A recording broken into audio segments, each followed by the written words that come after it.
아멘. 네, 많이 날씨가 비가 계속 오는 장마 기간입니다. 아마 장마가 생각보다 아마 길어질 거라는 예보도 있고요.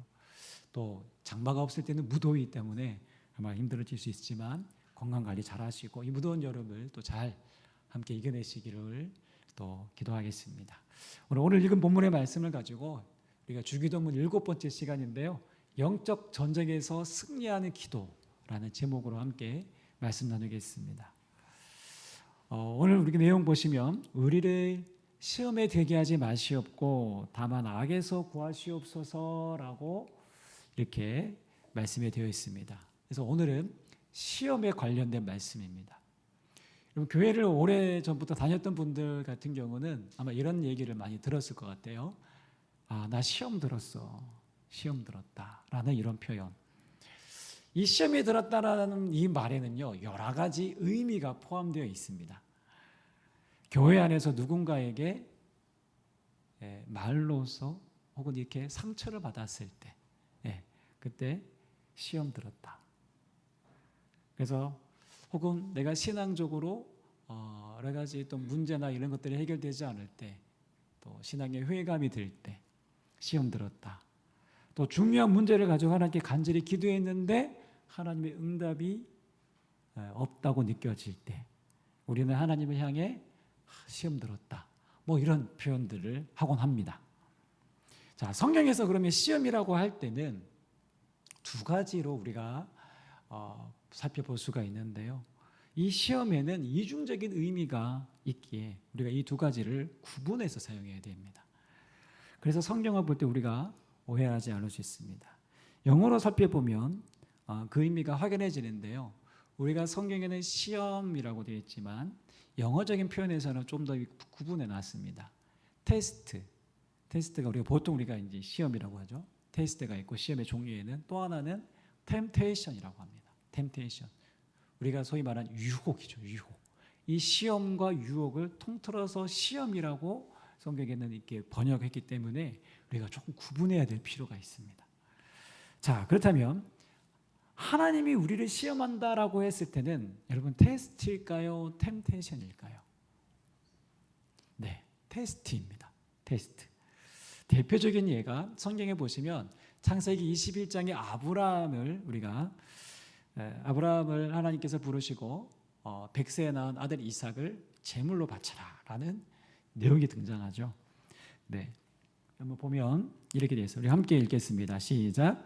그일 후에 하나님이 아브라함을 시험하시려고 그를 부르시되 아브라함아 하시니 그가 이르되 내가 여기 있나이다. 여호와께서 이르시되 내 아들 사랑하는 독자 이삭을 데리고 모리아 땅으로 가서 내가 내게 일러준 한 산 거기서 그를 번제로 드리라. 이 누가 한 말이라고요? 하나님이. 그것도 100세에 낳은 정말 독자, 이 정말 귀한 아들을 하나님께서 바쳐라. 나에게 바쳐라. 우리가 지금 들으면 하나님 잘못 얘기하셨나? 라고 할 만큼 정말 소름 돋는 이야기지 않습니까? 성경은 분명히 말합니다. 하나님이 아브라함을 뭐 하시려고요?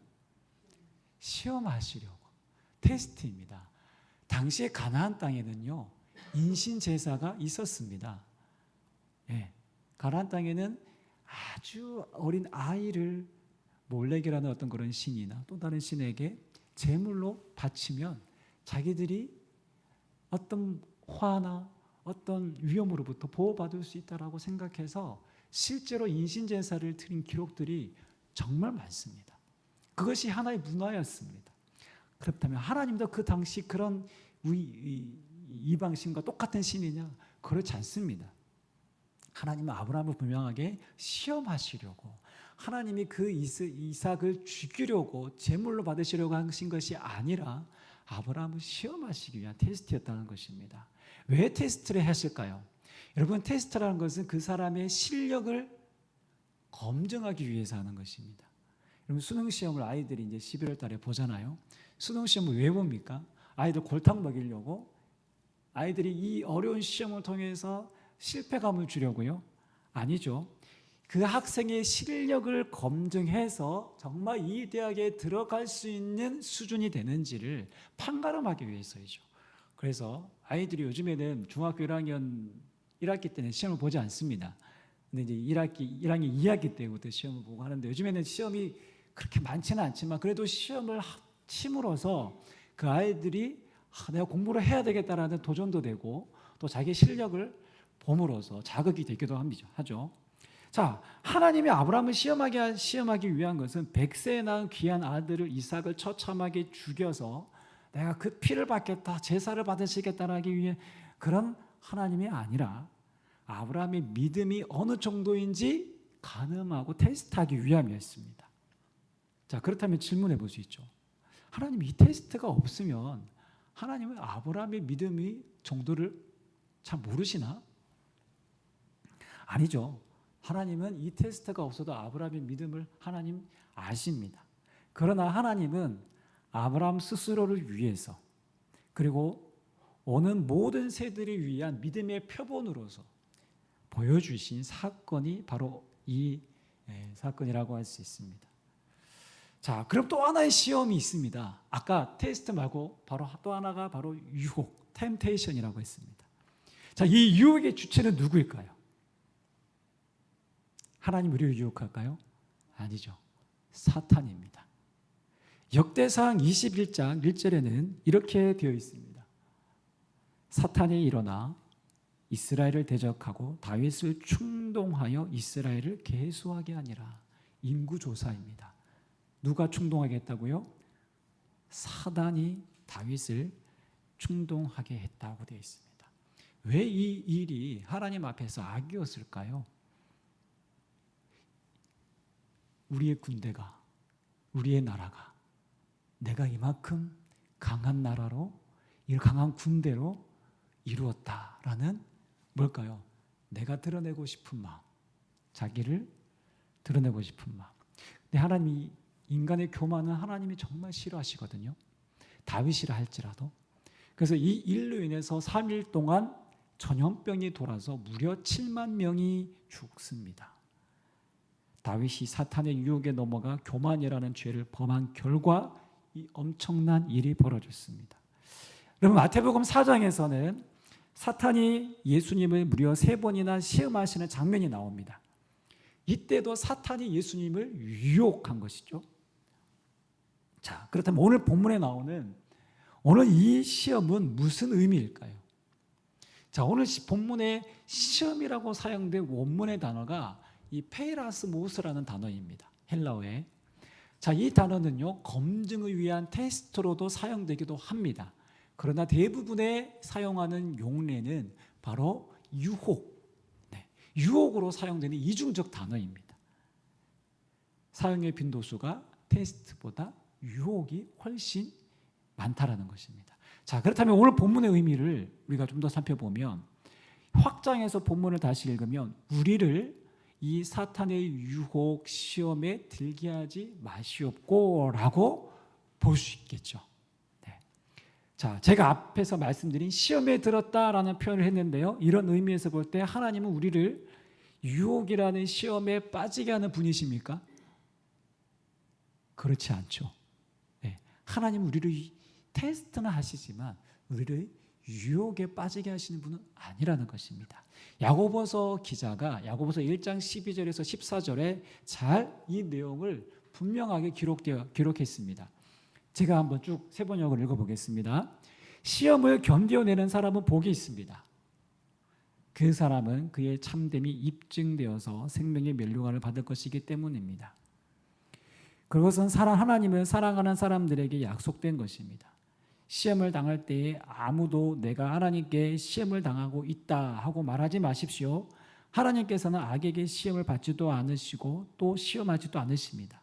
사람이 시험을 당하는 것은 각각 자기의 욕심에 이끌려서 꿰매 빠지기 때문입니다. 여러분, 사람이 시험을 받는 것은 뭐라고요? 자기 욕심에 이끌려서 미혹됨이니 유혹되고 꿰매 빠지기 때문입니다 라고 분명하게 말합니다. 자, 하나님이 우리를 유혹에 빠뜨리게 하는 분이 아니라 1차적으로는 자기 욕심 때문이다. 자기 욕심에 이끌려 사단의 유혹에 꿰매 빠진다라고 되어 있습니다. 여러분, 시험은 우리 주변에 존재하는 여러 조건이 우리의 내면의 욕심, 내 탐욕과 딱 맞닥뜨릴 때 생기는 것입니다. 그래서 시험이 될 수 있는 외부적인 조건들이 우리 주변에 너무 많습니다. 오늘 그래서 성경은 이런 시험에 들게 하지 마시고라고 기도하고 있습니다. 그렇다면 시험에 들게 한다라는 무슨 의미일까요? 영어 성경은 이렇게 번역했습니다. 우리로 하여금 이 유혹 속으로 들어가지 않게 해주십시오라고 되어 있습니다. 우리로 하여금 이 유혹 속으로. 자, NLT도 우리로 하여금 이 유혹에 굴복하지 않도록 우리를 인도하여 주옵소서라고 되어 있습니다. 자, 종교개혁자 루터는요, 이 본문을 보다 분명하게 좀 쉽게 이렇게 설명했습니다. 새가 우리 머리 위를 날아가는 것은 막을 수 없다. 그러나 새가 머리 위에 둥지를 트는 것은 막을 수 있다. 여러분, 새들은요, 끊임없이 우리 머리 위를 맴돌고 있죠. 네, 우리는 늘 그렇게 마치 새가 날아다니는 것처럼 우리는 그렇게 시험에 노출되어 있습니다. 우리 주변에 문제와 시험거리가 많이 있지만 그 시험거리가 내 마음에 들어와 둥지를 트고 잉태하게 하는 것은 막아야 된다는 것이죠. 막을 수 있다라는 것입니다. 오늘 주기도문 내용이 바로 이것을 말하고 있습니다. 우리 곁에 흔하게 놓여있는 시험 유혹 속에서 우리가 그 유혹에 빠져들지 않게 해달라는 기도입니다.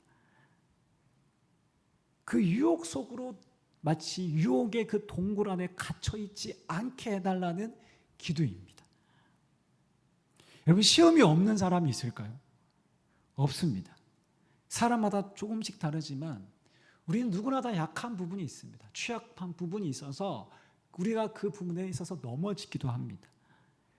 그래서 우리가 시험이 없게 해주십시오라고 기도하지 않고 뭐라고 되어 있냐면 시험에 들지 않게 굴복하지 않게 해주십시오라고 기도하는 것입니다. 시험은 우리 주변에 있고요. 우리는 그렇게 노출되어 있어요. 그러나 그 새가 우리 머리 위에 둥지를 트는 것은 막아야 합니다. 유독 내 머리 위에 둥지를 트려고 하는 그 새를 찾아야 합니다. 내 약점이 무엇인지, 내가 어디에 자주 넘어지는지, 시험에 드는지 알아야 합니다. 여러분, 오늘 현대의 시대를 살아가는 대부분의 사람들은 크게 세 가지 유혹 앞에 직면해 있습니다. 이 얘기는 이미 오래전에 리차드 포스터라는 이 경건 신학자가 이미 돈, 섹스, 권력이라는 그 책을 통해서 이미 나와 있습니다. 예. 뭐라고요? 이 시대에, 이 세속화되는 이 시대의 그 유혹 세 가지를 말하면 돈, 섹스, 권력. 우리는 이런 유혹에 노출되어 있습니다. 오늘 자본주의 시대에 여러분 돈의 힘과 돈의 위력은 가히 대단합니다. 돈이면 다 된다는 식의 가치관이 오늘 우리의 삶에도 이미 스며들어서 어쩌면 하나님보다 돈이 더 우선되는 삶을 살아가게 합니다. 돈으로 사람을 평가하고요. 돈으로 내 마음의 안정감을 얻게 되고요. 돈이 나를 안전하게 지켜준다고 생각하기에 더 많은 돈을 더 모아야 된다고 생각합니다. 그것이 안 되면, 만약 그것이 안 되면 상실감과 실패감에 빠지게 됩니다. 무슨 말이냐면 오늘 이 시대는 돈이 곧 우상인 시대를 살아가고 있습니다. 그리고 아까 얘기했던 권력, 명예, 이 또한 우리가 이 시대의 유혹입니다. 우리를 유혹하는 것입니다.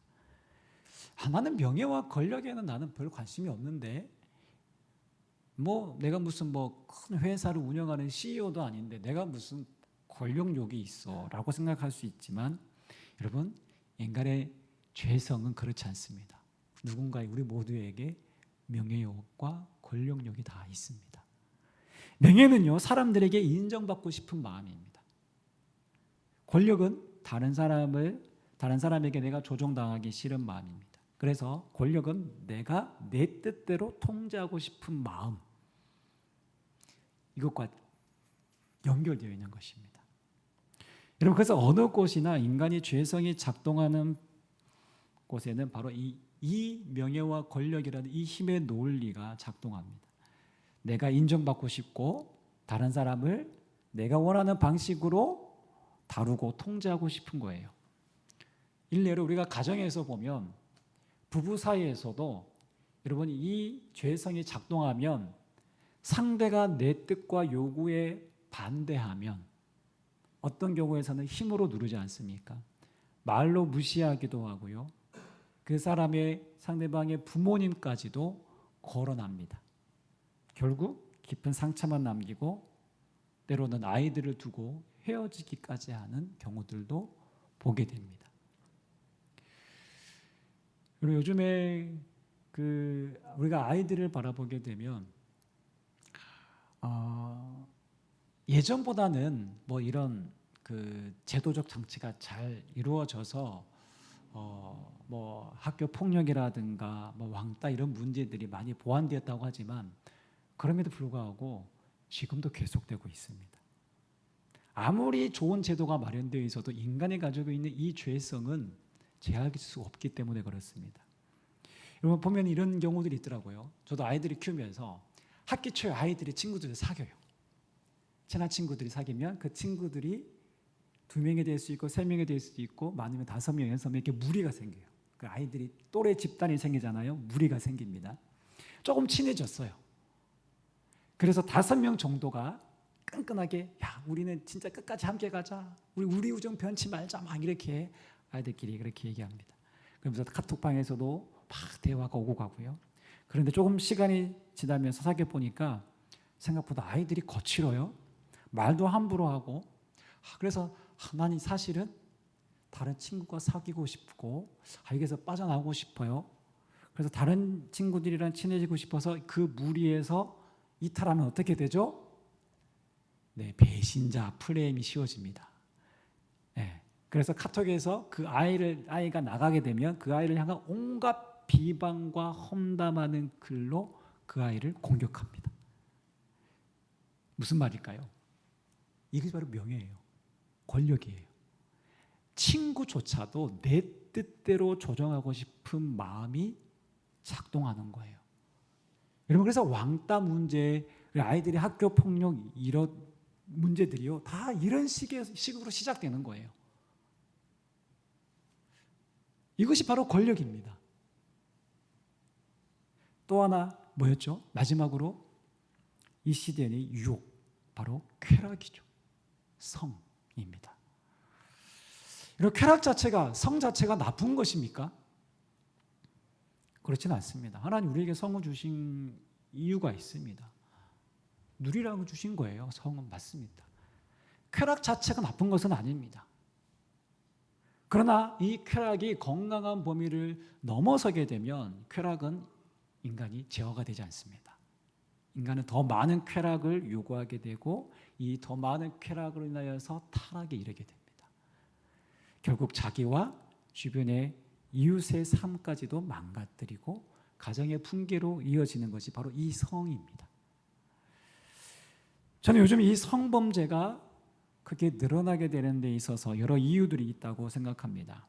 지금은 이 성이라는 것이 하나의 상품화가 되고 트렌드가 되었고 성문화는 인터넷과 스마트폰을 통해 너무 손쉽게 우리와 맞닿아 있어요. 우리 아이들도 성적인 부분에 있어서 요즘에 노출되어 있는 우리가 생각하는 것보다 너무나도 손쉽게 클릭 한 번으로 볼 수 있는 거 다 볼 수 있어요. 뭐 야동 이런 거 우리는 옛날에 막 겨우 막 이렇게 뭐 비밀스럽게 친구들끼리 봤다면 지금은 그렇지 않습니다. 내가 원하면 몇 번에 뭐 그냥 간단하게 너무 지금은 성이 상품화되고 열려있는 시대에 우리가 살아가고 있습니다. 선정적인 문구들이 우리의 생각 속으로 매일매일 침투합니다. 그리고 마치 자기 육체를 드러내는 것이 마치 아름다움인 것이냐 자랑합니다. 이것 가지고 돈을 버는 시대가 되었거든요. 세상이 이렇게 성적 쾌락을 인정하면서도 뭐라고 얘기하냐면 성범죄로만 이어지지 않으면 된다 라고 말합니다. 그래서 이미 우리 사회의 법에 있어서 여러분 간통죄는 이미 폐지된 지가 오래되었습니다. 간통죄가 폐지된 이후로 이혼율은 더 늘어났고요. 낙태마저도 합법화를 이루어가려고 하는 시도들이 지금도 계속되고 있습니다. 여성들이 낙태 합법화를 인정해달라고 지금도 계속 요구하고 있습니다. 자, 한번 생각해 봅시다, 여러분. 우리가 건강한 가정에서 태어나면, 건강한 부부 사이에서 아이가 생겼다면, 그것을 낙태를 합니까, 여러분? 아니죠. 어떻게든 그 아이가 안전하게 출산하기까지 얼마나 애지중지하고 정말 좋은 것 먹고 정말 건강 관리를 더 잘하지 않겠습니까? 여러분, 건강한 가정에서 생긴 태아에 대해서 낙태라는 것은 있을 수 없고 거의 없습니다. 아예 없죠. 그런데 여성 건강을 보장해달라는 그 이면에는 어떤 일이 있습니까? 대부분 혼전의 임신, 혼외 임신으로 인한 낙태를 허용해달라는 것입니다. 결국 거슬러 올라가면 이것은 남성, 여성 할 것 없이 성적인 문란함으로 인한 결과이고 태아를 죽이는 살인에 이르는 법마저 합법적으로 인정해달라는 인간의 요구입니다. 인권이죠, 인권. 인권이라고 생각하고 주장하는 것입니다. 제가 지금도 생생한데요. 제 훈련병 때 같은 이제 또래 훈련병들이 왔는데 남자들 세계에 있어서는 자랑거리가 뭐냐면 군대 오기 전에 나 임신시켰다. 30만 원 주고 낙태했겠다. 낙태시켰다. 이거를 마치 여러분 정말 천벌을 받아야 할 죄임에도 불구하고 이거를 여러분 자랑하듯이 얘기하는 것이 군대 갔을 때 남성들이 하는 것이지 않습니까? 다 경험하셨잖아요. 없습니까? 저는 그 얘기를 들으면서 충격이었는데 그 친구뿐만 아니라 다른 애들도 다 그것을 자랑하듯이 얘기해요. 바로 이것이 우리 시대의 하나의 어떻게 보면 자화상이죠. 그래서 이 쾌락의 문제, 성적인 문제는 여러분 개인을 넘어서 사회 문제로 확산되었고 오늘 이 사회를 병적으로 만들어버렸다는 사실입니다. 그러게 그리스도인들 또한 방금 말씀드린 이 세 가지 유혹 우리가 결코 가볍게 여길 수 없습니다. 나라고 해서 그 유혹 앞에서 내가 이길 수 있다 착각하면 안 됩니다. 돈의 유혹, 명예와 권력, 그리고 쾌락이라는 유혹 앞에는 우리 모두가 약한 존재라는 사실을 인정하고 먼저 받아들여야 합니다. 나도 넘어질 수 있다. 나는 약하다. 나는 넘어지지 않을 거야 라고 호언장담하는 사람은 여러분 결국 기도하지 않고 있다가 결국 그 상황이 맞닥뜨릴 때 그 노출 앞에 넘어지게 됩니다. 그 유혹 앞에. 그러나 나도 넘어질 수 있다는 것을 알고 그것을 철저하게 대비하고 기도하는 사람은 이 유혹을 피할 수 있을 뿐더러 이길 수 있습니다. 그래서 나는 어떤 부분에 약한지 취약한지 그것을 놓고 진지하게 우리가 기도하면서 그 약점을 알아야 됩니다. 자, 오늘 이 기도는 제목에서처럼 영적 전쟁에서 승리하는 기도입니다. 왜 그럴까요? 여러분 이 시험, 이 유혹은 바로 사단에게로부터 오기 때문입니다. 그래서 이어지는 기도의 내용이 무엇입니까? 다만 악에서 구하시옵소서라고 되어 있습니다. 여기서 악은 추상적인 악이라기보다는 악한 자, 즉 사탄이라고 보여야 합니다. 그래서 헬라 원어에는 관사가 붙어 있습니다. 호라는 관사가 붙어 있습니다. 그렇다면 악이라고 하는 보편적인 악도 있겠지만 보다 분명하게 악한 자라고 번역하는 것이 더 분명한 번역일 것입니다. 그러면 악한 자는 누구입니까? 사탄이죠. 여러분 사탄이라는 존재가 어떻습니까? 사탄의 전략이 무엇입니까? 사탄은 지금도 삼킬 자를 두루 찾는다라고 표현하고 있죠. 성경에 보면 베드로전서에 보면 즉 사탄은 우리를 삼킴으로써 우리를 통해서 하나님과의 관계를 끊어놓는 것, 우리와 하나님 사이를 멀어지게 만드는 것, 갈라놓는 것이 사단이 하는 주된 일입니다. 여러분, 태초에 아담과 하와의 범죄 또한 사단의 유혹으로 인하여서 일어난 범죄였고, 지금도 그 전략은 계속, 그 유혹은 계속되고 있습니다. 여러분, 예배, 기도, 말씀 앞에 나오는 이 시간이 만약 무가치하다, 내가 이 시간을 내가 아깝다, 이 교회 나와서 예배하는 시간이 아깝다라고 생각한다면 우리는 이미 사단의 유혹 앞에 사로잡혀 있는 것입니다. 하나님보다 세상의 것이 더 매력적으로 다가와 있다면 이미 그것이 내 삶에 여러분 우상으로 자리 잡았다라는 사실입니다. 그때 우리는 하나님과 나와의 관계를 정말 점검해 봐야 합니다. 왜 우리가 주기도문을 이토록 길게 살펴보면서 말씀을 듣습니까? 이 기도가 정말 중요하기 때문입니다. 이 바른 기도가 우리의 삶의 기도로 온전히 자리 잡을 때 우리와 하나님과의 관계는 놀라울 정도로 여러분이 깊어지게 되어 있습니다. 자, 그리고 더 나아가 우리가 이 기도를 통해서 바로 사단을 무력하게 할 수 있기 때문에 그렇습니다. 우리 유명한 기독교 변증학자 가운데 C.S. 루이스가 쓴 책 중에 스크로테이프의 편지라는 책에 보면 악마가 가장 무서워하는 그리스도인에 대해서 이렇게 말하고 있습니다. 한번 제가 읽어보겠습니다. 인간이 눈에 보이지는 않지만 분명히 그 방 안, 자신의 곁에 실제로 존재하며 객관적으로 외지하는 그 존재에게, 그 존재는 바로 하나님이시죠. 그 존재에게 자신을 맡겨버리기라도 할 때에는 그 이후의 일을 장담하기가 정말 어렵다. 영적인 존재는 안 다루는 거예요. 자, 또 이런 얘기가 있습니다. 인간이 하나님을 향해 의식적으로 기도의 방향을 돌리게 되는 경우가 발생할 시에는 우리는 즉시 궁지에 빠지고 만다. 무슨 말입니까? 우리가 말씀에 입각한 바른 기도는 사단을 완전히 무력화시킨다라는 것입니다. 완전히 궁지에 몰아넣는 강력한 무기가 바로 이 기도라는 것입니다. 사탄은 너와 하나님 사이를 어떻게든 무너뜨리고 멀어지게 합니다. 그러나 우리에게는 사탄을 무력하게 만드는 무기가 있습니다. 그것이 바로 하나님께 나아가는 기도입니다. 사탄의 전략은 하나님과의 관계를 깨뜨리는 것뿐만 아니라 내 가족, 내 주변의 사람들과도 분쟁과 갈등에 치닫게 만듭니다. 말로 서로 상처를 주게 만듭니다. 더 나아가 관계의 파탄에 이르게 합니다. 관계를 끝내버리고 계속 부추깁니다.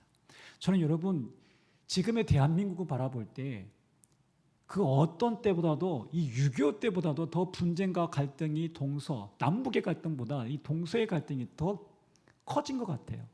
제가 오랜 시간을 살지 않았지만 갈수록 더 격화되는 것 같습니다.